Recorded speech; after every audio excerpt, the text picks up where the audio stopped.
Just enjoy and listen to and have a fun of it. 안녕하세요. 저스트 F1 스포리 라디오 스테이션입니다. 저는 덱스터입니다. 안녕하세요. 클레어입니다. 네, 본격적인 이야기 시작하기 전에요. 저희 채널 구독과 좋아요, 그리고 알림 설정까지 꾹 눌러주시면 저희에게 정말 큰 힘이 됩니다. 네, 꼭 좀 부탁드릴게요. 네, 부탁드립니다. 요즘 뉴스 보면 정말 AI 데이터 센터 짓는다는 소식이 끊이지 않는 것 같아요. 그죠? 네, 맞아요. 여기저기서 완전 그냥 건설 붐이더라고요. 완전 붐이죠. 근데 이게 그냥 뭐 건물 하나 뚝딱 짓는 거라는 좀 차원이 다른 얘기 같기도 하고요. 맞아요. 규모도 어마어마하고 들어가는 기술도 뭐랄까 좀 복잡해 보이고 도대체 왜 이렇게 난린지 궁금한 점이 한두 가지가 아니었어요, 사실. 네, 그래서 저희가 오늘 한번 제대로 파보려고 합니다.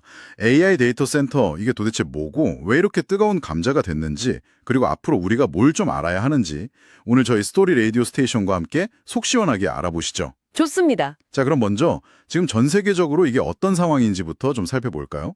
AI 기술 발전 때문에 데이터 센터 투자가 그야말로 막 폭발적으로 늘고 있다면서요? 네, 그 숫자로 보면 정말 입이 떡 벌어질 정도인데요. 전 세계 데이터 센터 투자액이 2024년, 그러니까 올해만 해도 약 550조 원을 넘어설 걸로 보이고요. 550이요? 와. 네, 그리고 내년인 2025년에는 약 690조 원. 여기서 더 나아가서 2028년에는 무려 1240조 원을 돌파할 거라는 전망까지 나오고 있어요. 1240조. 연평균 성장률이 제가 듣기로는 거의 23%에 달한다고? 맞습니다. 연평균 23% 엄청난 속도죠, 정말. 야, 정말 대단하네요. 근데 제가 흥미롭게 본 거는 전체 데이터 센터 시장 자체 규모 성장률은 연 9% 정도인데 실제 지출 성장률은 23%로 훨씬 높다는 거예요. 이게 뭘 의미하는 걸까요? 그냥 단순히 더 많이 짓는다, 그 이상의 의미가 있을 것 같은데요? 아주 예리하신데요. 이게 바로 핵심입니다. 그러니까 단순히 데이터 센터의 면적만 막 넓히는 게 아니라는 거죠. AI 연산을 처리하기 위한 초고가의 특수 장비들, 특히 GPU 같은 것들이요. 이게 대규모로 들어가면서 인프라 자체가 질적으로 완전히 달라지고 있다는 뜻입니다. 질적으로요? 네, 소위 기술적 인플레이션이라고 할 수도 있는데 비싼 첨단 장비 때문에 초기 투자 비용이 확 그냥 급증하는 그런 현상이 나타나고 있는 거죠. 아하, GPU, 그 그래픽 처리 장치 말씀이시죠? 원래는 막 게임 그래픽 돌리는 칩이었는데 이게 이제는 AI의 엄청난 계산을 다 도맡아 하는 핵심 부품이 됐잖아요. 그렇죠. 근데 이게 워낙 비싸다 보니까 전체 투자 비용을 확 끌어올리는 거군요. 맞습니다. 실제로 2024년 서버 구매 예상액이 한 380조 원 정도 되는데 이 중에 거의 절반 가까이가 AI 서버 구매 비용으로 추정될 정도니까요. 야, 절반이요. 네. 이러다 보니까 막대한 자금력을 가진 거대 IT 기업들, 우리가 흔히 하이퍼스케일러라고 부르는 기업들이죠. 이런 기업들이랑 대형 투자 펀드들이 시장을 주도하고 있고요. 네. 지역적으로는 여전히 미주 지역이 절반 이상을 차지하지만 성장세만 딱 놓고 보면 아시아 태평양 지역이 연 20%로 가장 가파르게 성장하고 있습니다. 아시아 태평양 지역이요? 그럼 우리나라 상황은 어떤가요? 한국 시장도 분위기가 아주 뜨겁다고 들었는데요. 네, 우리나라도 예외는 아닙니다. 국내 민간 데이터 센터 공급은요, 2010년 이후로 연평균 20.3%나 증가했어요. 꾸준히 늘었죠? 20% 넘게요. 와. 네, 특히 팬데믹 이후에 5G 서비스 확대되고 AI 기술 도입이 막 본격화되면서 그 속도가 더 빨라지고 있고요. 투자 규모도 확 커졌습니다. 투자가 커졌다고요? 네, 예전에는 연간 1천억 원 미만 거래가 대부분이었는데 최근에 예를 들면 맥쿼리 자산운용이 하남에 있는 데이터 센터를 7,340억 원에 인수한다든지 이런 식으로 조 단위에 육박하는 대형 거래들이 등장하고 있어요. 7천억. 거의 조단이네요. 그렇죠. 이게 뭘 보여주냐면 데이터 센터가 국내에서도 이제 매우 중요한 투자 자산으로 부상했다는 걸 보여주는 거죠. 와. 게다가 한국이 금융시장만 커지는 게 아니라 글로벌 기업들한테 아주 중요한 전략적 거점으로 떠오르고 있다면서요. 이게 정말 흥미로운 부분 같아요. 그렇습니다. 그 세계 최대 클라우드 기업이죠. 아마존 웹 서비스 AWS가 경기도 고양시의 세 번째 AI 데이터 센터 건설을 검토 중이라는 소식도 있고요. 세 번째요? 벌써? 네. 그리고 SK그룹하고 미국의 오픈 AI도 수도권 서남부 지역에 대규모 투자를 계획하고 있어요. SK랑 오픈 AI도요? 네, 특히 그 AI 칩 시장의 절대 강자 있잖아요. 엔비디아. 아, 엔비디아? 네, 엔비디아가 한국과의 AI 동맹을 강조하면서 최신 GPU 26만 장을 우선 공급하겠다 이렇게 약속한 거는 정말 상징적인 사건이죠. 26만 장 우선 공급. 와. 네, 이건 한국을 아시아 태평양 지역의 데이터 센터 허브, 더 나아가서는 AI 서부벨트의 어떤 핵심 축으로 보고 있다는 의미니까요. 이게 완전 한복판에 서게 된 느낌이 드는데요. 자, 그러면 이런 AI 시대에 주목해야 할 새로운 데이터 센터 트렌드는 또 어떤 게 있을까요? 먼저 AIDC라는 용어가 자주 보이던데요. 이게 뭔가요? AI 데이터 센터는요, AI 데이터 센터, AI 데이터 센터의 약자입니다. 뭐 이름 그대로 생성형 AI처럼 아주 고도의 AI 연산을 효율적으로 처리하기 위해서 특별히 설계된 데이터 센터를 말해요. 아, AI 전용 데이터 센터? 그렇죠. 고성능 GPU가 대량으로 막 직접되고 이 칩들이 최고의 성능을 낼 수 있도록 초고속 네트워크, 그리고 아주 중요한 매우 효율적인 냉각 시스템을 갖춘 것이 특징입니다. 냉각 시스템. 아까 그 GPU 발열 얘기랑 이어지는 거군요. 네, 맞습니다. 그게 아주 중요해요. 그럼 엣지 데이터 센터는 또 뭔가요? 이것도 요즘 많이 들리던데요. 엣지 데이터 센터는 중앙의 거대한 데이터 센터랑은 좀 다른 개념인데요. 사용자나 데이터가 발생하는 곳, 그 엣지, 가장자리에 더 가깝게 비교적 좀 작은 규모로 보통 10메가와트 미만 규모로 짓는 데이터 센터를 말합니다. 아, 작은 데이터 센터. 어디에 쓰이는 거죠? 예를 들면 자율주행차나 스마트 팩토리처럼 데이터 처리 지연 시간을 정말 최소화해야 하는 서비스 있잖아요. 네, 실시간 반응이 중요한 거요. 그렇죠. 또는 뭐 실시간 증강현실 AR 서비스 같은 데서 필수적인 인프라로 떠오르고 있습니다. 그렇군요. AI 전용 센터도 생기고 또 사용자 가까이 가는 작은 센터들도 생기고. 근데 이렇게 막 짓기만 하면 다 해결되는 걸까요? 왠지 뭔가 엄청난 문제가 숨어 있을 것 같은 예감이 드는데요. 네, 바로 그 예감이 맞습니다. 가장 큰 문제가 바로 전기입니다.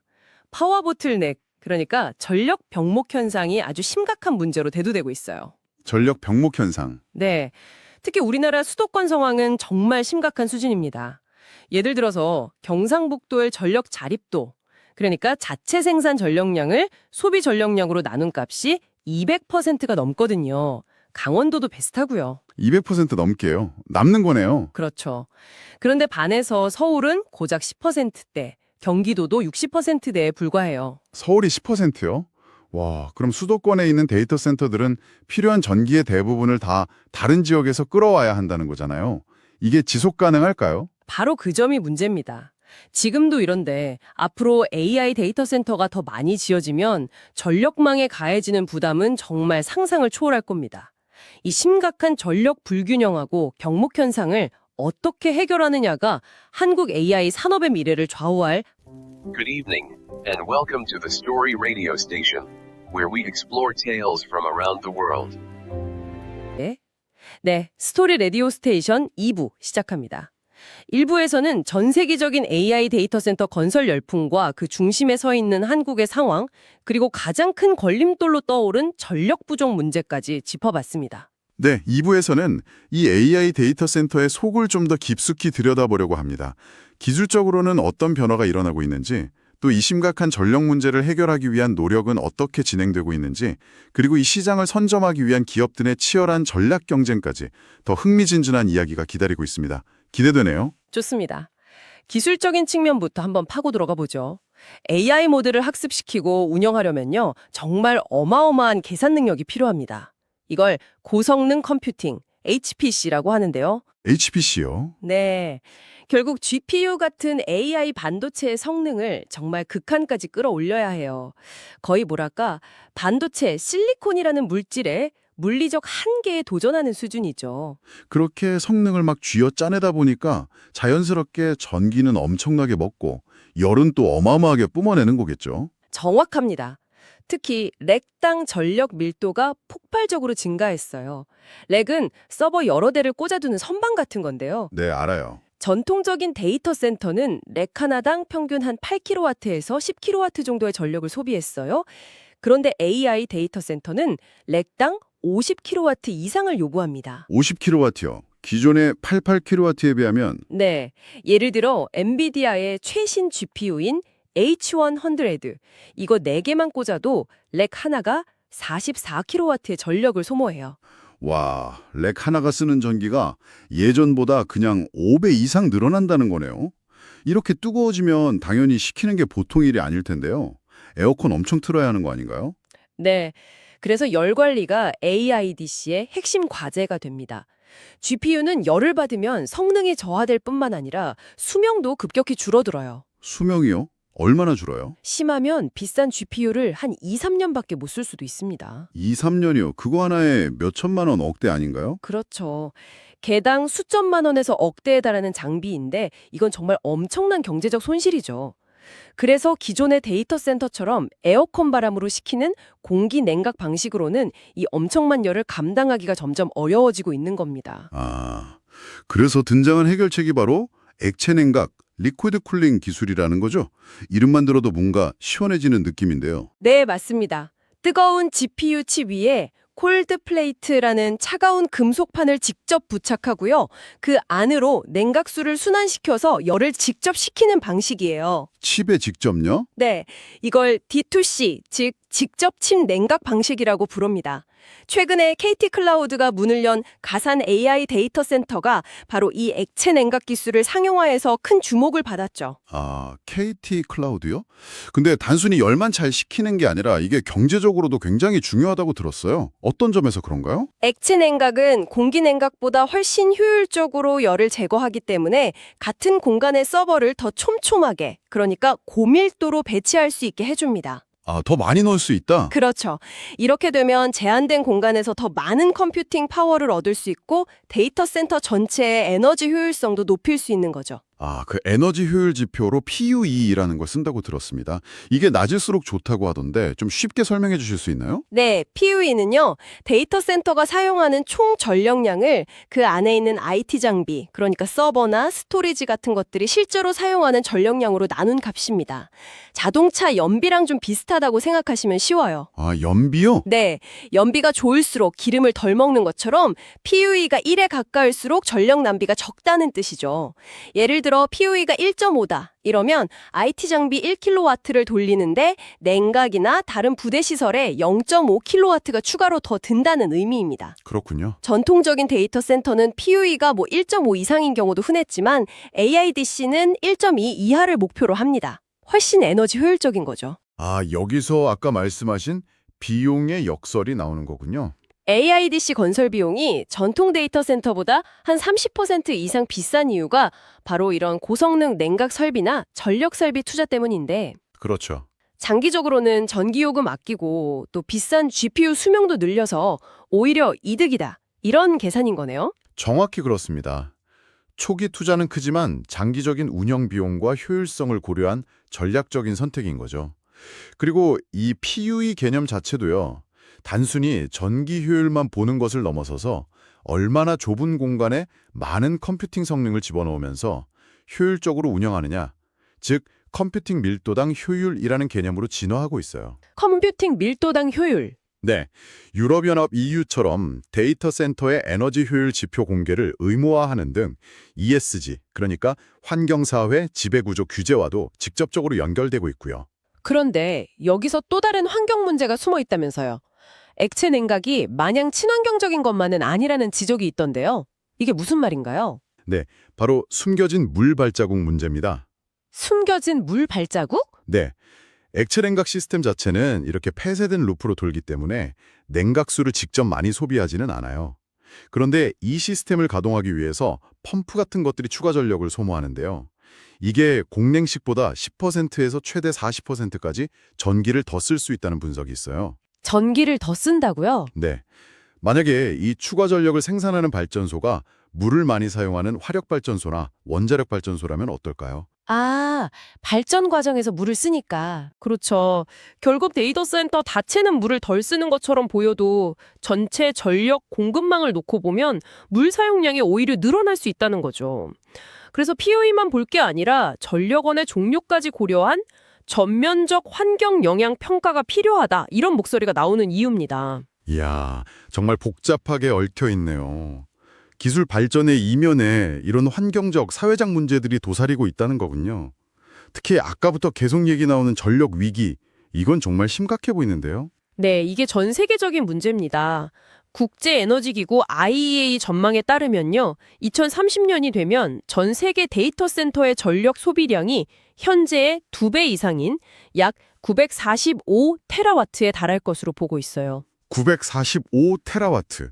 이게 어느 정도 양인가요? 이건 2030년 전 세계 총 전력 소비량의 약 3%에 해당하는 엄청난 양입니다. 북미 지역에서는 이미 1년 만에 데이터 센터 전력 소비가 2배로 급증하기도 했고요. 1년 만에 2배요? 와. 한국 상황은 더 심각할 수 있다는 경고도 있었죠. 네, 좀 충격적인 예측이긴 한데요. 한 자산운용사 보고서에서는 극단적인 경우 한 3년 뒤에는 AI 데이터 센터가 사용하는 전력량이 한국 전체 전력 사용량을 추월할 수도 있다, 이런 가능성까지 제기했습니다. 한국 전체 사용량을요? 그게 가능해요? 물론 극단적인 시나리오이긴 합니다만 그만큼 전력 수요 증가세가 정말 가파르다는 경고죠. 이런 상황에서 안정적인 전력 공급 계획 없이 기존 발전 계획에 차질이라도 생긴다면 자칫 에너지 공백 사태로 이어질 수 있어요. 그러면 전기요금 인상이나 국가 산업 경쟁력 약화로 이어질 수 있다는 우려가 커지고 있는 겁니다. 게다가 일부에서 얘기했던 그 수도권 전력 불균형 문제, 이게 단순히 전기가 부족하다, 이걸 넘어서 사회적인 갈등으로까지 번지고 있다면서요. 데이터 센터가 수도권에 막 집중되면서 전력망의 불안정성은 계속 커지고 있어요.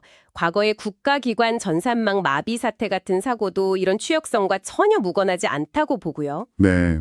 그런데 수도권으로 전기를 더 끌어오기 위해서 송전선로나 변전소를 새로 지으려고 하면 지역 주민들의 건강이나 재산권 침해 우려 때문에 아주 격렬한 반대에 부딪히는 경우가 많습니다. 아, 님비 현상 같은 거군요. 그렇죠. 경기도 사남시에서 동해안 발전소 전력을 수도권으로 보내기 위한 변전소 증설 사업이 주민 반대로 무산된 것이 대표적인 사례죠. 그렇다고 기업들이 선뜻 지방으로 데이터 센터를 옮기기도 쉽지 않다고요. 전력은 넉넉할지 몰라도 또 다른 문제가 있다면서요? 네, 가장 큰 어려움은 지방에서 데이터 센터를 운영하고 관리할 숙련된 IT 전문 인력을 구하기가 어렵다는 점입니다. 아, 인력 문제. 네, 또 일각에서는 일부 기업들이 단순히 IT 인프라 확보 목적 외에 장기적으로 수도권 부동산 가치 상승까지 염두에 두고 투자를 하는 거 아니냐, 이런 좀 비판적인 시각도 존재하고요. 결국 정리를 해보면 한국의 AI 데이터 센터 확산은 이게 기술이나 자본의 문제가 아니라 이 전력 문제를 둘러싼 정치적 리더십하고 사회적 합의 부재가 성장의 발목을 잡는 성장 한계, 그로우트 캡에 봉착할 수도 있다, 이런 말씀이시네요. 네, 바로 그 점이 현재 우리가 직면한 가장 큰 딜레마입니다. 하지만 위기를 극복하기 위한 노력도 물론 진행되고 있습니다. 차세대 전력원을 개발하고 새로운 전력 인프라를 구축하려는 움직임이 활발해요. 차세대 전력원이요? 어떤 것들이 있나요? 혹시 그 SMR 같은 건가요? 맞습니다. SMR의 소형 모듈 원자로가 데이터 센터 바로 옆에 설치해서 맞춤형 전력을 공급하는 방식으로 큰 주목을 받고 있어요. 이걸 뉴 파워 이코노미라고 부르기도 하고요. 뉴 파워 이코노미? 네.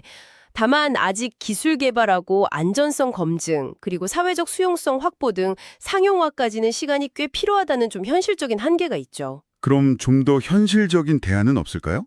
지금 당장 적용할 수 있는? 그래서 형자로서는 연료전지 기술이 더 현실적인 대안으로 떠오르고 있습니다. 천연가스 같은 걸 이용해서 전기를 생산하는 방식인데요. SMR보다는 기술적, 제도적 장벽이 낮고 연료만 안정적으로 공급되면 24시간 365일 중단 없이 전기를 생산할 수 있다는 장점이 있습니다. 아, 연료전지요. 전기를 만드는 것만큼이나 잘 보내는 것도 중요할 텐데요.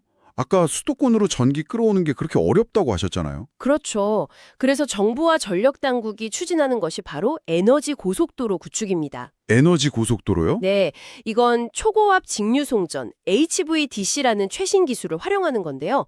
전기를 보낼 때 손실을 최소화하면서 대규모 전력을 필요로 하는 곳, 예를 들면 전력 수요가 많은 도심이나 데이터 센터 밀집 지역으로 직접 보낼 수 있게 해주는 기술입니다. 전력 손실을 줄여서 멀리 보낸다. 네, 여기에 AI하고 빅데이터 기술을 접목해서 전력망 전체를 보다 스마트하게 관리하는 시스템까지 구축하려는 계획이고요. 정부에서도 여기에 대규모 투자를 한다고 발표했죠? 네, 맞습니다. 정부는 AI 데이터 센터 구축 지원하고 이 에너지 고속도로 건설 등에 앞으로 50조 원 규모의 정책 금융을 투입하고 또 기업들한테는 저금리 대출 같은 다양한 지원을 하겠다고 밝혔습니다. 50조 원. 와, 이렇게 되면 미래의 데이터 센터는 단순히 전기를 엄청나게 소비하는 시설을 넘어서 SMR이나 연료전지 같은 자체 발전 설비를 갖추고 에너지를 생산하고 관리하는 일종의 프로슈머, 그러니까 생산자인 동시에 소비자가 될 수도 있겠네요? 네, 충분히 가능한 시나리오입니다. 그렇게 되면 기존의 중앙 집중형 전력망 개념에도 큰 변화가 올 수 있고 또 분산형 전원 기술에 대한 투자도 더욱 촉진될 수 있겠죠. 이 에너지 고속도로가 계획대로 잘 구축되느냐, 이게 앞으로 한국의 AI 허브 경쟁력을 결정짓는 핵심 변수가 될 겁니다. 자, 그럼 이제 시선을 기업들의 움직임으로 좀 돌려볼까요? 역시 이 분야에서 가장 압도적인 존재감을 보여주는 건 엔비디아죠. 정말 주가도 엄청나고요. 그렇습니다. 엔비디아는 GPU 시장에서의 거의 독점적인 지위를 바탕으로 단순히 칩을 파는 것을 넘어서서 AI 소프트웨어, 로봇, 데이터 센터 솔루션, 심지어 에너지 관리까지 다 아우르는 거대한 AI 제국을 건설하려는 야심을 숨기지 않고 있어요. AI 채국. 네, 2024년에만 50건 이상의 벤처 투자를 단행했는데 특히 자사의 GPU를 많이 사용하는 AI 스타트업 풀사이드라는 곳에 1조 4천억 원이 넘는 거액을 투자한 것이 대표적입니다. 자사 중심의 AI 생태계를 더욱 공고히 하려는 전략이죠. 1조 4천억이요? 와. 더 나아가서 아예 전력 생산부터 컴퓨팅까지 모든 걸 자체적으로 해결하는 자급자족형 AI 허브를 만들려고 한다는 소식도 정말 놀라웠어요. 텍사스에서 진행 중인 프로젝트 호라이즌이라는 게 있더던데요. 맞습니다. 이건 엔비디아가 단순한 하드웨어 공급자를 넘어서 AI 컴퓨팅에 필요한 모든 자원을 수직적으로 통합하고 통제하려는 어떤 궁극적인 비전을 보여주는 사례라고 할 수 있습니다. 정말 야심이 대단하네요. 그렇죠. 한국과의 관계도 계속 강화하고 있죠. 앞서 말씀드린 GPU 우선 공급 약속 외에도 차세대 메모리 반도체인 HBM 분야에서 SK하이닉스, 삼성전자와 매우 긴밀하게 협력하면서 한국 기업들을 핵심 파트너로 묶어두고 있습니다. 엔비디아 외에 다른 기업들의 움직임도 활발하죠. 뭐 AWS나 국내 기업들도요? 그럼요. AWS는 고양시의 추가 데이터 센터 건설을 검토하는 등 국내 투자를 지속적으로 확대하고 있고요. 네이버는 자체 데이터 센터인 각 세종을 증설하면서 인프라를 강화하고 있습니다. KT 클라우드는 앞서 언급한 액체 냉각 기술을 상용화한 가산 AI 데이터 센터를 성공적으로 개소했고요. 다들 각자 나름의 전략으로 이 시장에 대응하고 있는 거죠. AI 기술 자체가 데이터 센터를 운영하는 방식도 막 혁신하고 있다면서요? 네, 그것도 중요한 포인트입니다. AI를 활용한 예측 분석 기술로 데이터 센터의 에너지 사용량을 최적화하고 장비 고장을 미리 예측해서 선제적으로 대응하는 등 운영 효율성을 극대화하는 거죠. 이를 통해서 비용을 절감하고 서비스 안정성을 높이는 효과를 얻을 수 있습니다. 이야, 똑똑하네요, AI가. 그런데 이렇게 기술은 막 발전하고 기업들은 발빠르게 움직이는데 정작 중요한 법이나 제도적 뒷받침은 좀 더디다는 지적이 계속 나오네요. 이게 제일 답답한 부분 같아요. 네, 정말 안타까운 현실입니다. AI 산업 육성의 핵심 기반이 될 AI 데이터 센터 진흥법 같은 필수 법안들이 국회에서 거의 1년 가까이 제대로 논의되지 못하고 그냥 계류 중이에요. 1년이나요? 네, 자칫하면 이 급변하는 기술 발전의 골든타임을 놓치고 핵심 인프라와 기술을 해외에 의존하게 될 위험도 배제할 수 없습니다. 정부의 재정 지원 약속도 물론 중요하지만 이러한 핵심 법안들을 신속하게 처리하기 위한 정치권의 초당적인 협력이 정말 시급한 상황입니다. 네, 오늘 AI 데이터 센터에 대해서 정말 깊고 넓게 이야기를 나눠봤습니다. 이게 진짜 단순히 건물 하나 더 짓는 문제가 아니라 최첨단 반도체 기술부터 시작해서 에너지 정책, 거시경제, 환경 문제, 그리고 정치적 합의까지 우리 사회의 거의 모든 영역에 얽혀있는 거대한 변화의 중심이라는 것을 확실히 알 수 있었네요. 맞아요. 특히 우리나라는 글로벌 AI 허브로 도약할 엄청난 잠재력을 가진 동시에 말씀하신 전력 부족과 정책 지연이라는 심각한 위기에 직면한 상황인 것 같습니다. 이제 경쟁의 초점은 단순히 누가 더 좋은 GPU를 많이 확보하느냐, 이걸 넘어서서 얼마나 안정적이고 지속 가능하며 효율적인 초고밀도 컴퓨팅 환경, 즉 전력과 냉각 시스템을 잘 구축하고 운영할 수 있느냐로 옮겨가고 있습니다. 이것이 앞으로 국가와 기업의 AI 경쟁력을 좌우하게 될 겁니다. 오늘 이야기를 쭉 듣다 보니 저도 이런 상상을 하게 됩니다. 만약 미래의 AI 데이터 센터가 단순히 전기를 많이 쓰는 시설을 넘어서 자체적으로 전력을 생산하고 관리하는 작은 에너지 허브로 진화한다면, 그래서 우리 동네 바로 옆에 이런 시설이 들어선다면 우리는 이것을 어떻게 받아들여야 할까요? 기술 발전이 가져올 엄청난 혜택과 안정적인 에너지 확보라는 필요성, 그리고 지역사회와의 공존이라는 가치 사이에서 균형점을 찾아야 하는 아주 어렵고도 중요한 숙제가 우리 모두에게 주어진 것 같습니다. 여러분은 어떻게 생각하시나요? 네, 오늘 저희가 준비한 이야기는 여기까지입니다. 오늘 저희 이야기가 여러분의 궁금증을 좀 해소하고 세상을 보는 새로운 창이 되었기를 바랍니다. 저희 스토리 라디오 스테이션은 다음에도 여러분의 지적 호기심을 채워드릴 흥미롭고 유익한 이야기로 돌아오겠습니다. 끝으로 다시 한번 구독, 좋아요, 알림 설정 잊지 말고 꼭 눌러주세요. 지금까지 덱스터 클레어였습니다. 감사합니다.